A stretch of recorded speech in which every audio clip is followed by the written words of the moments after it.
My recordings are shit, please use the subtitles, thank you.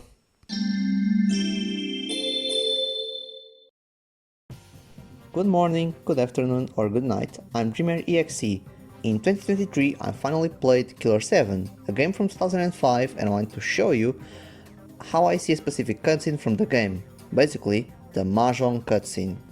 First of all, I need to contextualize the world these characters live in, and the warning right now, I'll be giving a lot of spoilers, so if you haven't played the game, I recommend getting it for yourself to experience the story. With all that said, this story is about the cycle of war represented by two people, Armand Smith and Kun Lan. While both interact with the world itself, they seem to be on a different realm playing chess, moving their pieces one by one to see who is victorious. In this case, their games are the world horror group, the killer7, take part in as assassins for Armand Smith in the USA. The major political countries agreed on true peace, disarming all nuclear weapons and prevent information from spreading fast to guarantee control and peace for everyone. But Kun Lan, playing the other side of the chessboard, has two groups helping him. The Heaven Smile, a terrorist group that empowers their individuals with bombs inside their bodies to strike the peace, and the Japanese UN party that want more political power or independence and are trying to get a hold of the Yakumo, a series of documents made by an old group called the Union 7 that promise true control if used thereafter. The Mahjong cutscene happens in the second part of the second mission, Sunsets. In part 1, we have to get to the President Fukushima, who is the UN party leader. We've been expecting you. If you will, right this way, please. Mr. Fukushima is waiting for you inside.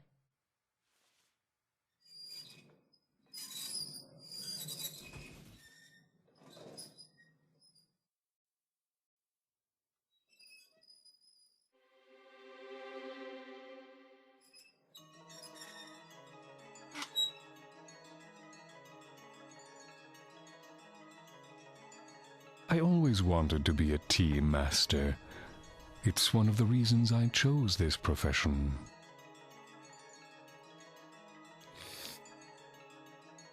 Which profession may that be? You're an interesting man, and you ask a very difficult question. Perhaps it's a sense of humor that can only come from someone who lives his life on the edge.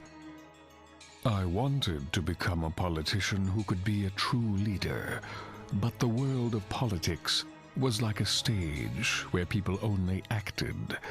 They were merely actors playing the politician.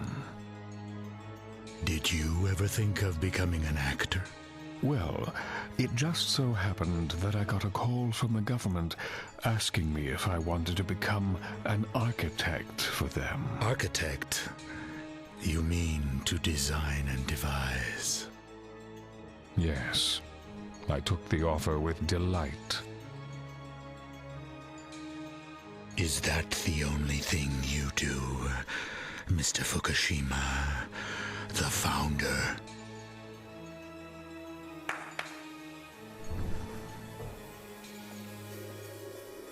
Could you bring us some refreshments?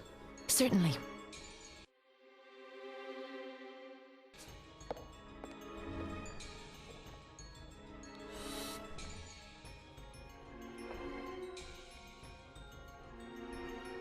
It's a really old story.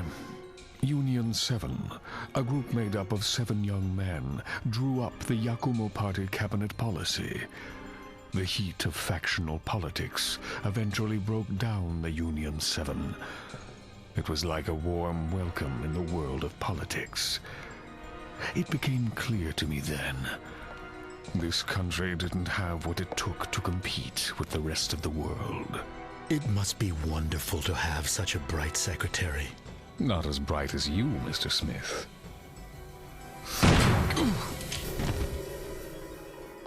Hand over the Yakumo. Lady, where are your manners?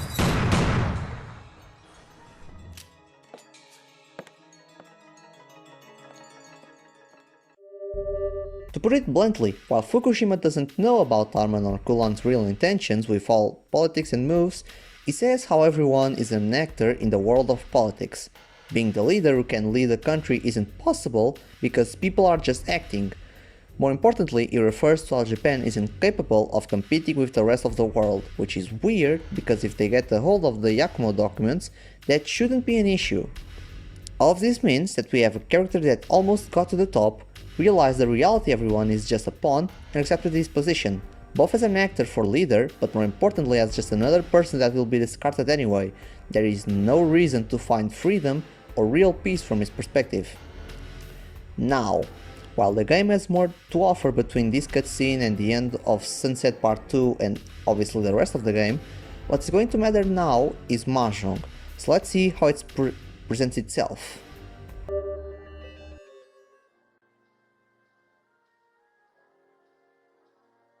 Taking advantage of us, aren't you? There's more than one scenario, you know. You got this all mixed up, you monkey. Don't you think you can hold on to the bar forever when you're on the verge of death? Listen to him, barking like a stupid dog. Gee. So, you finally reveal your true self. You dirtbag. I'll take that as a threat to the States. Pong. It's the one who designs first that wins. I didn't know monkeys could design. Don't underestimate the monkeys. Pong. There are dogs bred for fighting, and they're mean sons of bitches. How do I stop your barking? Chi. What? What can one knight possibly do? Don't you care about winning? You really are a stupid dog. You'd better pay attention before someone puts a bullet in your head. Shut up, monkey. Ricci. Too bad. Like I said, I know your train of thought. Lawn. Bullshit! Enough of the cavilling. This is pathetic. Hey, yo! Cheater! That's a Furiten! You got no hand. What? Shit. It's all over.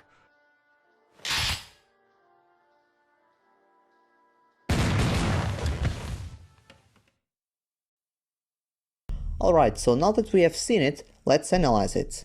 The first shot shows 4 people in a dark room. There are 2 tables, one where they are playing Mahjong and the other showing balls of food. This is me trying to put meaning in something not that important, but I believe this is showing that they can prepare for peace if possible, bringing food as a sign of respect. This game of Mahjong has 4 players in teams of 2, Dudley and Jeffers for Team USA, Kuramoto and Ota for Team Japan. Each member of each team represents their passiveness and aggressiveness towards challenge of war from other countries.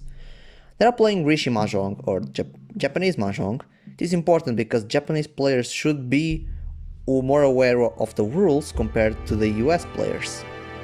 The dialogue finally starts with Ota accusing the USA of taking advantage of them, probably on how Japan is alone in a world that accepted peace instead of independence, and declares that there is more than one scenario, one where not needing allies to survive is an option.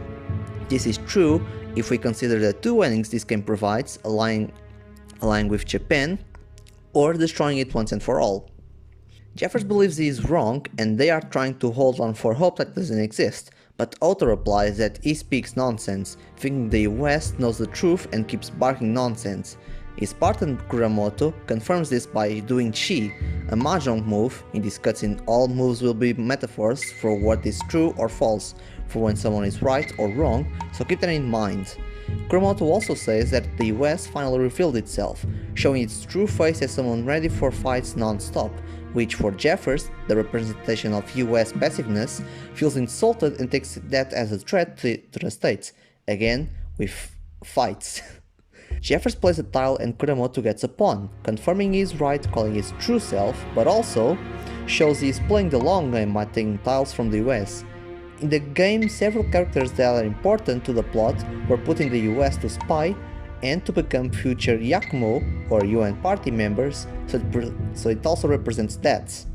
Ota speaks that who designs first wins. The Yakumo was made a long time ago, and as stated, they are playing the long game, so the results are finally happening in the story of the game. Dudley finally replies on how he thought Japan wasn't planning at all, maybe a jab at how badly they got hit in the World War II, which happened in the lore of Killer 7. Ota gets angry at him for underestimating Japan, and Kuramoto gets another pawn, meaning Ota is right about the underestimating in his view. Again, we have two endings, one where Japan wants, therefore they are still powerful, to some degree. Jeffers still thinks on Ota's barking metaphor, says that US is ready to attack, but Ota asks how he can stop his nonsense barking. Kuramoto gets a chi, and Jeffers is confused on what just happened. This chi again represents on how the Yakumo is also being prepared for an attack harder than the US. It also shows just how the USA doesn't truly know the inner workings of this Cold War between Japan and itself. They don't know the rules of Rishi Mahjong. Around this time the camera shows Kuramoto's tiles that he gathered from the previous chis and pawns he did. It shows that the hand has 1s and 9s, tiles of extremes basically. So he already is committed to those tiles. The hand he's trying to achieve is 9 gates, a hand that is seriously hard to get, reaffirming that they were committed to it no matter what, thinking it's the only option they have for independence. Dudley asks how Japan can survive alone in this world. Ota tells him to shut up already, and Dudley in response goes for a Richie. A risky move but a serious last threat. The US is seriously close to blowing Japan up if they don't get to the Yakumo documents or accept peace like everyone else. Kuramoto uses Dudley's tile to go for a run, a move of stealing a tile to win the round. This means Japan has the Yakumo ready and will use it takes to the USA. This again referring to the Japan ending, where Bloody Heartland decides to keep Matsuoka, the new UN party leader, alive. However, taking a good look, Dudley realizes this end is a Furiten, meaning it isn't a win and everyone did all of this planning and talking for no reason. Nobody won the round. Kuramoto is in shock, realizing Japan's plan won't work, but more importantly it shows that no one here truly knows how Rishi Mahjong works, how this world works. It may be Mahjong in this dark room, but it's chess everywhere else. They all die here, because what their countries are now won't last for long. They will change one way or the other. The war won't have a real winner because the chess game between Armen and Kunlun will continue. On additional notes, Japan's hand also represents how confident they are on the Yakumo because they are constantly going for pawn and chi. When you do that, your tiles are shown to your opponent and he'll try to not give tiles to you specifically, or even try to wait for you to put a tile you don't want to get a run. But since Team USA doesn't know that much of Mahjong, they can't plan for that but know perfectly what Japan is doing, just like in the game's story. The USA perfectly knows about the UN's party Yakumo documents and so are using the Killer 7 to solve the issue. Their hand also shows how committed they were to the Yakumo plan right from the beginning, but not only did it did fail because they stole the last piece from the US. I'm going to assume this tile represents Ymir Parkreiner, since he is the one that makes the US create Garcian. Once both become the Bloody Heartland, it does the final judgment in the two endings. Being influenced by both sides of the war, he is a tile from the US capable of destroying Japan, or winning that round for Japan, but as Dudley points out, he can't steal that tile anymore. I'd like to thank Bridget for giving opinion on the Furiten and Nine Gates hand, and also credit to Aimer and Shango96 to explain me how rare that hand really is to win, at least in Mahjong Souls game, one of the popular online free games to play Rishi Mahjong. Without their help, I wouldn't try to put some meaning into why 9 Gates was the hand Kuramoto tried to go for. I'd also like to say that as far as I'm aware, they didn't watch the cutscene itself, so if we missed a better explanation about that topic specifically, please comment about this. As for the other possible meanings in this cutscene, I'd love to see how people watch this small part of the game. And this is off the script right now, it's just me talking, but as a lot of fans of Killer 7 know, Suda51 already said in an interview that the game, like the story itself, was just a third, like the final release was just a third of the story, meaning that this one cutscene stayed in the game no matter what. It was that important to stay in the game. I'm going to assume that other cutscenes were also really important, but since this one is this important, the meaning we put in this cutscene can be anything, honestly. It's not just here because it's here, there's a point to it. Again, why Samantha is in story, why Love Wilcox is in this story. Everyone that seems meaningless in this story, there's a meaning behind it that we are allowed to put our meaning into it. You just need to want to do it. So if you ever find the story of killer7 nonsense, take a look at it and just go wild with whatever you want. Just look into the story, it's so fun to do. Thank you everyone. Have a good morning, a good afternoon, or a good night. Goodbye.